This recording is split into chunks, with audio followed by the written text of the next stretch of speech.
this film with a co-director, Mike Addy, and he was a history major in college. And he had visited Civil War reenactments in the United States are really popular.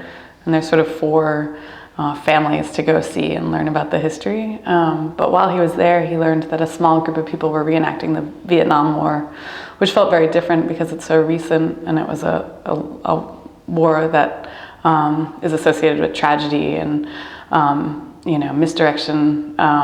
And so it felt really raw to think that someone was reenacting the Vietnam War. And then we started looking for groups, thinking it would be an interesting topic to explore.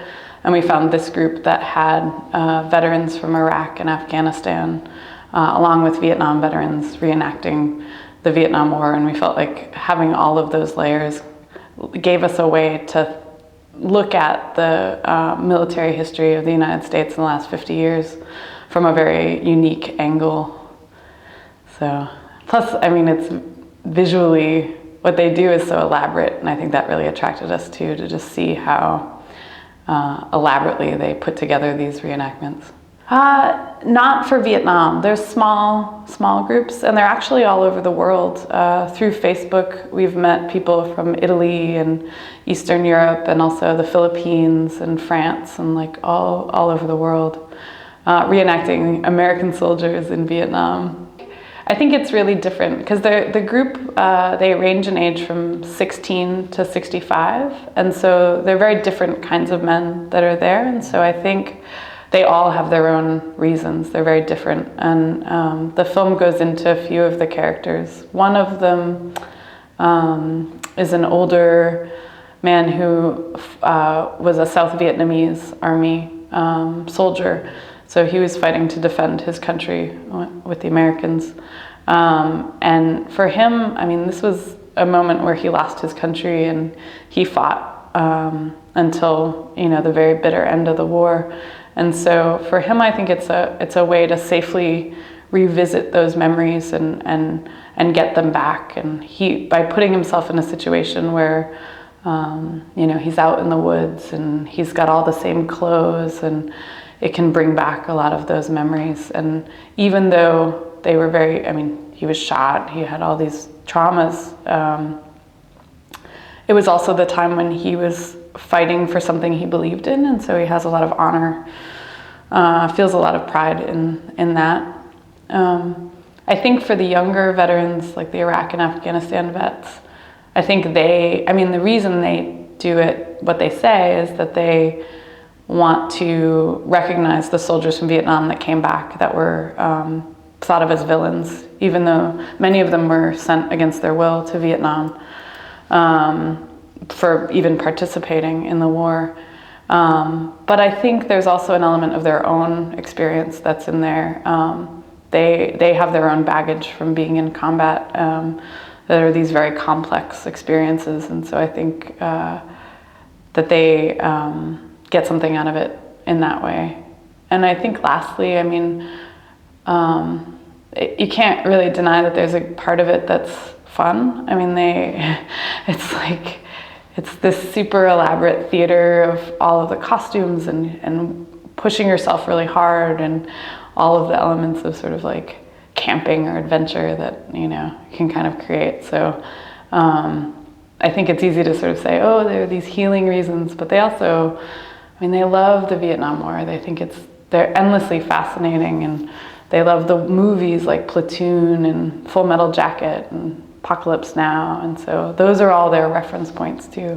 One of the leaders of the group is he was a rock musician. He's been a musician since he was a teenager, and does big stage shows and puts on stage shows for other bands. Like his company puts on stage shows for other bands.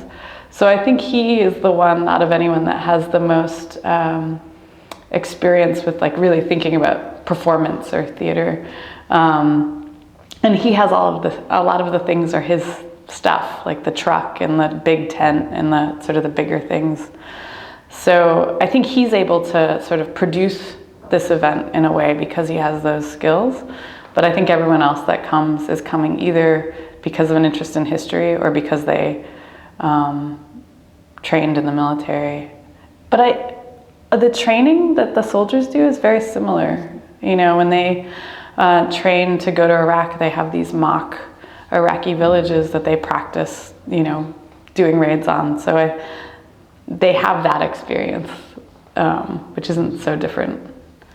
We made a decision early on to just, like you said, go deep with this group and keep everything from their perspective. I think it seemed like it would be very easy for an audience to like look down on them or just think that they're strange. And we kind of wanted to force the audience to experience it with them before they dismissed them. So we didn't want anyone else to kind of come in and comment on what they were doing. I think we leave that sort of to the audience to, once you've sort of gone on this trip with them and you've met them and you've learned who they are, like then you can go home and judge. So no, it doesn't give you for an audience outside the US, it doesn't really give you a perspective of like how anyone else would think of what they're doing. It is pretty rare. The film is only shown twice. I guess it's shown three times so far, twice in Copenhagen and once here. And we also pitched the film in Germany when it wasn't finished. And I think, you know, there's a lot of, I would say in the US, the reaction depends on sort of where on the political spectrum you are and how maybe because the war was so recent, most people have some either familial relationship to the war, either people were very part of the huge anti-war movement that was happening in the US, or they know someone or they themselves went to the war. So I think all of those things kind of contribute to the reaction in the US. And I think in the US we struggle with how to respect soldiers who have fought in wars that we don't agree with. I think that's been something that's very difficult to sort of, and particularly in such a way that often I don't think civilians want to hear what actually happens in war, what it means when we send soldiers overseas, what they actually have to do or what they end up doing. And so I think there's a resistance there to hearing these stories, and I think that's a bad thing for our culture.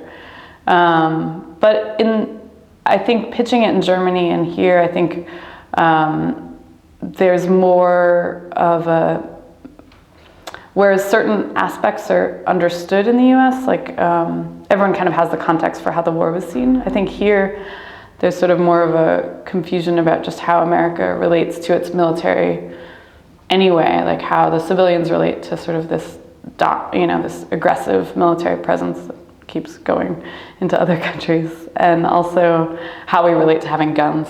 I think is also something that is in our society, how that plays out. And so I think seeing these men with these big guns outside of a military context is very strange. Yeah, they saw the film.